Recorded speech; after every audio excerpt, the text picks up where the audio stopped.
Gabriel Kaplún es comunicador, magíster en educación, doctor en estudios culturales latinoamericanos, es profesor titular de la Facultad de Información y Comunicación. Hay una larga lista, como ustedes están viendo en la pantalla, que jerarquizan su presencia en este seminario. Y bueno, él ha incursionado en la investigación, en la comunicación, sobre aspectos educativos, organizacionales, políticas de comunicación, pero en especial, y que también nos interesaba, era destacar su participación y su sapiencia en temas relacionados con la educación a distancia, las TICs, y bueno, y la educación, que es parte de lo que nos convoca como extensionistas. Bueno, solamente algunas ideas porque el tiempo es cortísimo y un poquito más corto incluso de lo que yo había previsto, así que vamos de una. Lo primero que quiero hacer es recordar que, como ya decía Ariel muy bien, este tema es muy anterior a esta conversación en tiempo de pandemia. Hay mucha vida previa al virus y mucha vida antes de Internet, también vinculado con esta temática. Solo para recordar algunas cosas que todos ustedes, o muchos de ustedes saben, pero que me parece que es importante tenerlas presentes en la escucha de las experiencias que van a seguir y del trabajo en grupos que van a hacer. Por un lado, la vieja discusión que Paulo Freire planteó hace mucho tiempo con un librito que tiene ya medio siglo, extensión o comunicación. Cuando Freire criticaba la palabra extensión, y no es para tratar de cambiarle el nombre a este seminario ni a todo el trabajo que ustedes hacen, la criticaba en el sentido de que ahí no había diálogo, muchas veces estaba pensado como transmisión y como imposición incluso de unos saberes sobre otros saberes, de los saberes de los técnicos, por ejemplo, sobre los saberes del campesino que está ligado a la tierra mucho antes que la técnica se pensara. Y él planteaba la necesidad de un diálogo de saberes. También vale la pena traer acá una experiencia uruguaya que coordinó mi padre, Mario Kaplún, en los años 70, y que justo tiene que ver con algo que ustedes recordaban ahora. La Sociedad de Fomento Rural justamente en aquellos años organizó una experiencia de vínculo entre productores a través de casetes. Eso está escrito, ustedes lo pueden leer, pero a mí me parece que hay algo que todavía vale la pena aprender. En aquella experiencia y en la evaluación que se hizo, se evaluó el tema de la participación de la gente de dos maneras posibles. ¿Cuánta gente intervenía, cuántos casetes volvían después de haber ido a cada uno de los grupos de productores? Esa era una manera de ver. Y esa es una manera de ver hoy. ¿Cuánta gente vino a este foro, por ejemplo? Es una manera de hablar de participación. Pero había otra que era tanto más importante y era cuántos temas de los que se abordaban habían sido propuestos por los productores, a diferencia de cuántos habían sido propuestos por el grupo promotor. Esto tiene mucho que ver con lo que Freire ya planteaba al pensar la comunicación como diálogo. Y finalmente, una larguísima experiencia de muchos de los que están acá y de muchos otros espacios sociales y educativos en educación a distancia que nos permitió a los que estuvimos y seguimos de algún modo vinculados a esa temática aprender muchas cosas. Y entre las muchas yo menciono estas. No es lo mismo transmisión que diálogo, y las condiciones del diálogo no son fáciles de generar, pero son posibles si hay una profunda intención de pensar como diálogo los espacios educativos. Muchas veces no los pensamos así, hay la posibilidad, y yo creo que en el caso de la extensión rural hay fuertemente la necesidad de que eso pase. Después lo que ya mencionaba, el desde arriba y el desde abajo. Es obvio que una actividad como esta es convocada por alguien, por un grupo, por este grupo que organiza, pero también hay que ver si logramos que desde abajo pasen cosas, y de hecho es probable que esta actividad también tenga una raíz desde abajo y aproveche esa raíz. Una tercera cuestión tiene que ver con que la educación a distancia en sus orígenes se inventó para dos cosas: para tratar de resolver problemas de distancia, valga la redundancia, y de tiempos. Y esto sigue siendo un tema que cruza todas nuestras experiencias. Podemos tener aquí gente que está lejos, podemos invitar además, de hecho están invitados, si van a participar hoy, gente de más lejos, fuera de Uruguay, los compañeros del INTA, las compañeras del INTA, pero también está el tema de los tiempos, y esto es más delicado a veces, y se ha pensado a veces menos, porque buena parte de la educación a distancia surgió, por ejemplo, en países europeos, para atender la situación de trabajadores que no tenían tiempo de ir a un centro educativo, y se suponía que sí tenían tiempo fuera de su horario de trabajo. Ahora, estos tiempos extra son todo un problema. ¿Hay tiempo extra? ¿Qué pasa con eso que intentamos hacer de noche en casa con la familia que rodea, con el cansancio que ya traemos? Una cuarta cosa tiene que ver con una forma de pensar los sistemas de educación a distancia en soledad. Parecía que lo bueno era que cada uno solo desde su casa puede conectarse, y esto se está reproduciendo mucho hoy. Hay un problema con eso, y es que se perdían algo clave en los procesos pedagógicos, que es la grupalidad, las grupalidades, diría yo. En las teorías del aprendizaje, el otro, los otros, juegan un papel clave. Aprendemos solos, pero aprendemos también y fuertemente en el diálogo con otros. Cuando ese diálogo se pierde, esa soledad puede ser muy complicada. Finalmente, los sistemas de educación a distancia aprendieron con los años que la articulación entre instancias lejanas y presenciales solía ser la clave de las buenas prácticas. Todo a distancia y solamente a distancia es un problema, todo presencial puede ser imposible, pero las articulaciones solían ser virtuosas, y muchos sistemas apelaron y diseñaron sus prácticas de esta manera. Perdón. Una segunda gran área que quiero recordar es cómo, al pensar los sistemas y los modelos pedagógicos, estamos también pensando la comunicación, y hoy estamos, desde hace mucho en realidad, pensando también cuál es el aporte de las tecnologías. Hay una manera de pensar los sistemas educativos que es, hay un maestro que sabe, hay un alumno que no sabe y aprende. Eso es muy parecido al modelo clásico de comunicación, que piensa la comunicación como la transmisión de un mensaje de un emisor a receptor. Ustedes saben, o quizás hayan oído, que esto ya fue cuestionado casi desde el comienzo, cuando se incorporó la idea de retroalimentación como algo imprescindible en los procesos de comunicación. Pero la retroalimentación, en la teoría clásica, era básicamente la verificación de los efectos, y no cambiaba el esquema esencial, que es que hay un polo emisor y un polo receptor. Es el emisor el que quiere verificar si los efectos se cumplen. Es él quien determina, por ejemplo, que aquello que se quería cambiar en las prácticas de los productores efectivamente cambió, y si no cambió, se ajusta el mensaje para intentar que cambie. Es distinto, otra vez, que lo que, por ejemplo, Freire plantea cuando habla de interaprendizaje y plantea el diálogo de saberes. En muchas experiencias y muchas prácticas educativas, estas cosas están juntas y no necesariamente son dicotómicas o tricotómicas, si ustedes prefieren mirarlo en tres modelos. Pero por lo menos está bueno pensar, ¿nos inclinamos sobre el primer modelo o más bien sobre el último?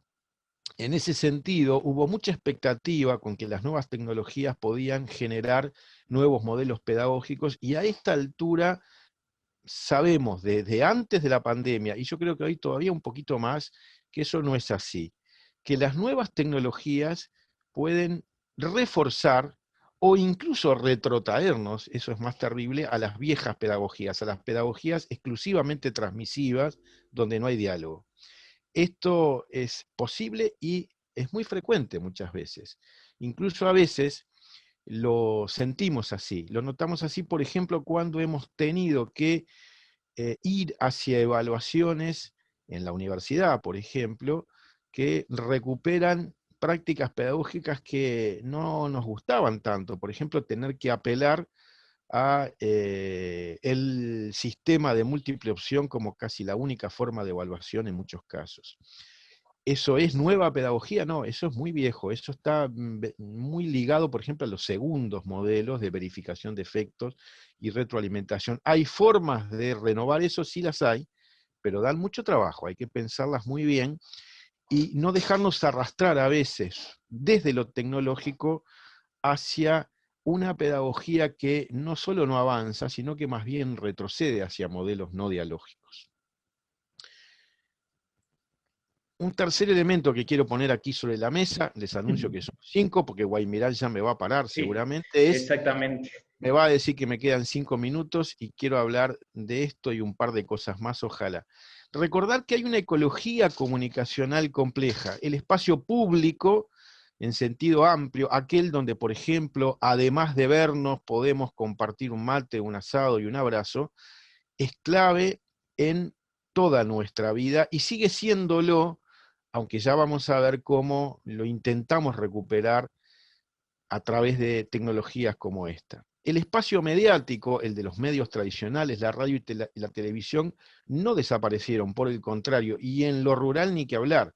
La espica en el tractor ya no está, pero la radio, ligada al celular, por ejemplo, va a seguir siendo importante y sigue siendo importante. Algunas de las experiencias que se van a mostrar acá van a recordar la importancia que, por ejemplo, sigue teniendo ese medio en nuestro medio rural y sigue teniendo en todos nosotros o en muchos de nosotros todavía y lo seguirá teniendo.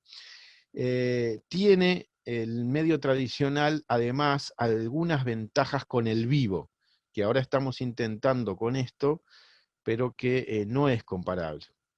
Y finalmente el espacio digital, ese que llamamos virtual, donde está lo asincrónico y lo sincrónico, y ahora me voy a detener un poquito más en estos dos mundos de lo sincrónico y lo asincrónico, porque me parece clave para pensar, y ya lo van a ver en las experiencias, cómo conviven y hay que articularlos. Lo que quiero decir es, los tres siguen presentes: el espacio público, el espacio mediático y el espacio digital. Hoy sabemos que está muy restringido el espacio público por la pandemia, volverá, esperemos, y los tres van a seguir siendo claves, y debemos pensar, creo yo, cualquier experiencia de extensión, de educación, desde los tres espacios. Lo sincrónico y lo asincrónico. Las plataformas educativas como Moodle y otras que estamos usando en muchos espacios tienen desventajas, sí, pero muchas ventajas. Lo asincrónico tiene, entre otras, la posibilidad del tiempo para pensar y procesar. La respuesta inmediata que damos en el espacio en vivo o en este tipo de espacios virtuales es bastante distinta que cuando yo puedo leer, responder después, por ejemplo, en un foro. Puedo además tomarme el tiempo que va desde la oralidad inmediata a la escritura, generalmente más cuidadosa, y puedo además volver a eso, ver lo que quedó registrado o acudir al repositorio donde las cosas quedan, incluido aquello que pasó en vivo, y por eso se articulan lo sincrónico y lo asincrónico. Lo sincrónico ya existía en estas plataformas desde siempre, pero tenía un escaso uso y ahora estalló. La videoconferencia, en Uruguay, por ejemplo, se instalaron las salas virtuales, las salas de videoconferencia de Antel, hace ya 20 años, y tuvieron poquísimo uso, tanto que esas salas terminaron muchas veces siendo usadas para otras cosas. En la Universidad de la República, por ejemplo, tenemos salas virtuales en el interior conectadas con Montevideo y su uso es relativamente escaso también. Están cerradas muchas veces y muchas horas del día esas salas. En cambio, el estallido de la videoconferencia individual, cada uno desde su casa, porque las tecnologías permitieron mejorar lo suficiente para que lo pudiéramos practicar ahora con comodidad, sin las incomodidades que tenían algunos sistemas anteriores, nos incorporaron otra posibilidad. En ese sentido está bueno ver con cuidado las ventajas y desventajas. Hay una presencialidad disminuida. El cuerpo aprende también y muchos de esos aprendizajes que pasan por el cuerpo se nos han perdido y no es fácil recuperarlos, pero en la última, si Guaymirán me deja, en la última diapo que viene después de esta, quiero mencionar alguna cosa sobre eso. Y hay también una presencialidad ampliada. Por ejemplo, cuando lo oral se combina con lo escrito. Yo no estoy mirando el chat, pero muchas veces en estos sistemas tenemos la posibilidad de que estamos hablando y algunos intervienen, pero hay una segunda conversación que transcurre a través del chat. Y hay una presencialidad ampliada porque el grupo puede ampliarse mucho, volverse muy masivo. Ya van a ver ustedes que en algunas experiencias nos llevamos la sorpresa de que ahora, o no sorpresa, de que ahora hay mucha más gente a la que llegamos y esa gente está más lejos, alguna de esa gente está más lejos, y mucha más gente a la que podemos invitar desde lejos sin pagar aquellos pasajes y hoteles que hacían muy costoso incorporar a gente de lejos en nuestras conversaciones. Y finalmente hay un montón de hibridaciones entre lo sincrónico y lo asincrónico. De hecho, ya verán ustedes algunas experiencias que van a compartir estaban pregrabadas, no sé si ustedes lo notarán, pero a su vez tenemos a los protagonistas acá que pueden conversar, incorporarse a la conversación y además pueden verse después como ya anunció Guaymirán en el principio. Y termino, si me lo permite Guaymirán, tú me dirás, con Sí, una... 2 minutos, si podemos resumir a 2 minutos sería muy bueno. Bien, bien, creo que 2 minutos alcanzan para recordar lo que estamos aprendiendo ahora sobre algunas potencialidades y límites de las herramientas. Algunas cosas las sabíamos y otras estamos aprendiendo todos de golpe, muy rápido, o las recordamos. Por un lado, ¿qué potencialidades tienen estas herramientas? Y empiezo con las potencialidades, pero también con los problemas. Por ejemplo, esta tecnología específica del Zoom es muy buena para armar grupos aleatorios. De hecho, supongo que van a armar grupos dentro de un rato con esa herramienta que permiten, pero es muy mala para grupos intencionales. Si le dijéramos a la gente, júntense en grupos por especialidad, porque eso es un lío, hay que armarlo previamente, da bastante más trabajo. ¿Está bien? Son cuestiones técnicas, pero que hay que tener en cuenta a la hora de pensar esto. Hay ventajas y desventajas. Permiten una cantidad de actividades de co-creación, podríamos hacer un texto juntos, compartiendo aquí un drive, ir trabajando todos en él, viéndolo en pantalla, etc. También es muy buena para que socialicemos lo que pasó en un grupo, con algo que produjimos rápidamente, etc. Es más débil para otras cosas, pero por ejemplo, yo ya empecé a experimentar hace 2 semanas con un curso que suelo dar todos los años y donde me gustaba mucho y me sigue gustando realizar sociodramas, pequeñas teatralizaciones que los propios participantes preparan. Lo sustituimos, y no estuvo mal, con una especie de radioteatro que anduvo bastante bien. En fin, y además lo grabamos y quedó grabado y lo pudimos volver a oír. Podíamos haber grabado en video en clase, sí, pero era bastante más complicado y resultó muy bien de este modo. Ahí hay potencialidades interesantes, pero ya algunos límites, como vieron. Algunos límites que eran viejos y ahora los volvimos a ver. La conectividad no es igual para todos y ahí tenemos un montón de problemas. En un sentido amplio, la conectividad incluye el dispositivo y la velocidad de conexión a Internet, pero también el ámbito, conectarse de noche rodeado de la familia, de el perro y los niños que ladran y gritan, no es sencillo y el cansancio pesa. Los tiempos, es cierto, a cualquier hora, yo cuando puedo verlo después, pero no siempre lo veo después. Creo que todos tenemos la experiencia de la cantidad de cosas que nos dijimos a nosotros mismos, lo voy a ver después, y nunca lo vimos. En fin, ahí hay una cantidad de límites también. Otro tiene que ver con lo privado y lo público. Se rompieron algunas fronteras para bien y para mal, se hizo complicado. Por un lado, ahora estamos viendo las casas de muchos de ustedes. Eso puede ser simpático, pero también complicado, ¿no? Todos queremos que vean nuestras casas. Pero también hay muchas pantallas negras y no sabemos si se fue al baño, si está escribiendo en la computadora otra cosa, si, qué sé yo, se aburrió y no le interesó, perdimos la cara, perdimos muchas cosas. Lo formal y lo informal, estos espacios de encuentro, supongo, en estos seminarios, tenían además una cantidad de cosas informales que solían ser claves. Yo me imagino que los colegas del Supra que van a presentar ahora su experiencia en esos encuentros que hacían, no tenían tanta gente, pero el intercambio que se daba extra era clave. Hemos intentado en algunos congresos recientes, yo participé, por ejemplo, de un congreso internacional de comunicación que todos los años se realiza en julio, con gente del mundo entero, y se intentó que el espacio informal existiera, y confieso que fue un desastre, ¿sí? Había un café que nos tomábamos juntos y qué sé yo, la verdad es que no hubo el espacio informal, que era clave. Mi ganas de ir a esos congresos, confieso y todos confesamos que muchas veces tenían que ver con los contenidos, pero también con ese espacio de encuentro con los amigos y compañeros. Y finalmente, todo lo afectivo que tiene que ver con esto, pero mucho más. Los emoticones dicen cosas, pero por algún motivo no hay buenos emoticones de abrazos, ¿vieron? Porque el abrazo es algo que se da y el encuentro de los cuerpos sigue siendo clave en muchas cosas. Y bueno, vamos a necesitar combinar estas cosas en el futuro con las 1000 ventajas y con las pérdidas que hay de la virtualidad.